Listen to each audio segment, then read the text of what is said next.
മോൻ്റെ ഭാവി എനിക്കിട്ടൊരു തീരുമാനം വേണം. എനിക്ക് ഇവരെ എടുത്ത് തരണം മാർക്ക് ലിസ്റ്റ്. അല്ലാണ്ട് ഞാൻ ഇവിടുന്ന് പോവില്ല. എൻ്റെ മക്കളുടെ മാർക്ക് ലിസ്റ്റ് എനിക്ക് കിട്ടണം.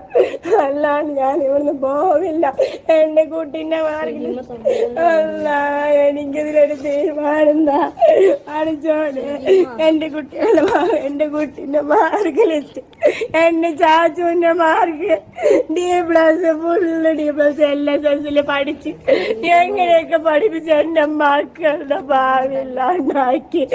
എൻ്റെ മക്കളുടെ ഭാവി ഇല്ലാണ്ടാക്കി.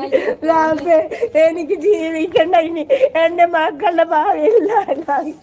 എനിക്ക് ഇവര് ഞാനിനി എങ്ങനെ പ്രൈവറ്റ് ഗവൺമെന്റ് സ്കൂളിൽ ചേർത്തു? ഇവന് D+, ഫുള്ള് 7, 8, 9, 8, 9, 10 ഇവിടെ 3 കൊല്ലം പഠിപ്പിച്ച് എൻ്റെ മക്കളുടെ ഭാവി ഇല്ലാണ്ടാക്കി. ഞാൻ എന്ത് ചെയ്യാ? അടച്ചോനെ, എനിക്കുള്ള തീരുമാനം എന്താ? പൈസ ഉള്ളവരുടെ കൂടെ മാത്രമാണ് എൻ്റെ കുട്ടീനെ TC വാങ്ങാൻ 2 കൊല്ലം ഇവരെനിക്ക് മാർക്ക് ലിസ്റ്റ് ഇവർ ഈ കാണിക്കുന്നത് ഭയങ്കര മോശമുള്ള ഒരു കാര്യമാണ്. ഇപ്പോൾ ഉണ്ടെങ്കിൽ എല്ലാവർക്കും ഇതേ കണക്കുണ്ടെങ്കിൽ ഫുൾ മാർക്കൊന്നും കിട്ടത്തൊന്നുമില്ല. പഠിക്കുമ്പോഴത്തേക്ക് ചിലരുണ്ടെങ്കിൽ ഫുൾ മാർക്ക് വാങ്ങും, ചിലരുണ്ടെങ്കിൽ ആവറേജ് ആയിട്ട് വാങ്ങിയൊക്കെ ചെയ്യത്തുള്ളൂ.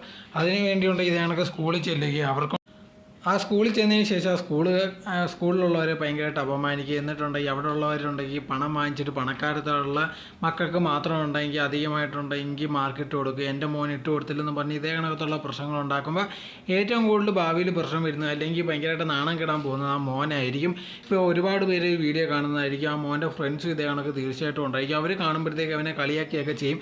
അതൊന്നും ഓർക്കാതെ ഉണ്ടെങ്കിൽ ഒരു കണ്ടന്റിന് വേണ്ടി മാത്രം ഇതേ കണക്കത്തുള്ള കാര്യങ്ങൾ ചെയ്യുന്നത് ആ കുടുംബത്തിന് തന്നെ ഏറ്റവും വലിയ പ്രശ്നമായിരിക്കും. മക്കളായിരിക്കും ആ ഭാവിയെ ഏറ്റവും കൂടുതൽ അനുഭവിക്കാൻ പോകുന്നത്. അതുകൊണ്ട് തന്നെ ഉണ്ടെങ്കിൽ ഇങ്ങനത്തുള്ള കാര്യങ്ങളൊന്നും വലിയ ഇഷ്യൂ ആക്കി ആൾക്കാരുടെ മുമ്പിൽ കണ്ടന്റ് ആക്കി ഇടാതെ യഥാർത്ഥ കാര്യം മനസ്സിലാക്കി അതിന് വേണ്ടി ചെയ്യാൻ ശ്രമിക്കുക. അതല്ലാതെ ഇതേ കണക്കത്തുള്ള കാര്യങ്ങൾ ചെയ്ത ആ പയ്യൻ്റെ ഭാവിയായിരിക്കും ഭയങ്കരമായിട്ട് അവതാളത്തിലാവാൻ പോകുന്നത്. ഇതിനെപ്പറ്റിയുള്ള നിങ്ങളുടെ തോട്ടം എന്തോന്ന് കമൻറ്റ് ബോക്സിൽ കമൻറ്റ് ഇടുക. നിങ്ങൾ ഈ ചാനൽ ആദ്യമായിട്ടാണെങ്കിൽ മറക്കാതെ ലൈക്ക് ചെയ്യൂ, ഷെയർ ചെയ്യൂ, കമൻറ്റ് ചെയ്യൂ, മറക്കാതെ സബ്സ്ക്രൈബ് ചെയ്ത് അടുത്തുള്ള ബെൽ ബട്ടനും അമർത്തുക.